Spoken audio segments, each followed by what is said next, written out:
Takkan ku sia-siakan waktu yang terus berjalan untuk meraih impian masa depan gemilang.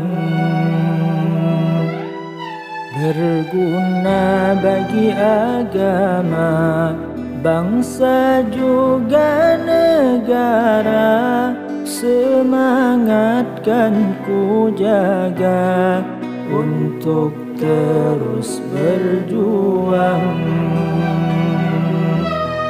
Walau lelah berkorban, takkan pernah menyerah.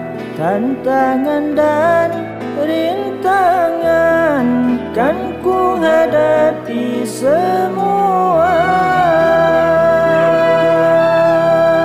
Ayat demi ayat ku bacakan, surah per surah ku ulang-ulang, dari juz ke juz terus ku lantunkan. Semoga ku hafal seluruh Al-Quran. Al-Hafiz, Al-Hafizah, sebuah cita-cita yang mulia, yang memberi mahkota cahaya kedua orang tua di syurga.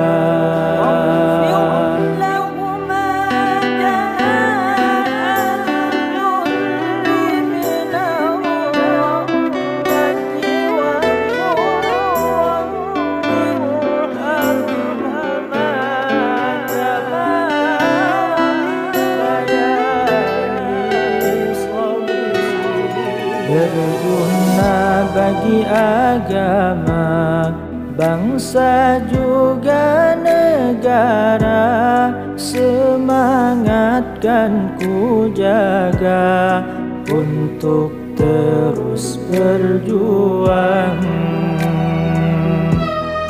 Walau lelah berkorban, takkan pernah menyerah. Tantangan dan rintangan kan ku hadapi semua. Ayat demi ayat ku bacakan, surah per surah ku ulang-ulang, dari juz ke juz terus ku lantunkan. Semoga ku hafal seluruh Al-Quran. Ayat demi ayat ku bacakan, surah per surah ku ulang-ulang, dari juz ke juz terus ku lantunkan. Semoga ku hafal seluruh Al-Quran. Al-Hafiz, Al-Hafizah, sebuah cita-cita yang mulia, yang memberi mahkota cahaya kedua orang tua di syurga.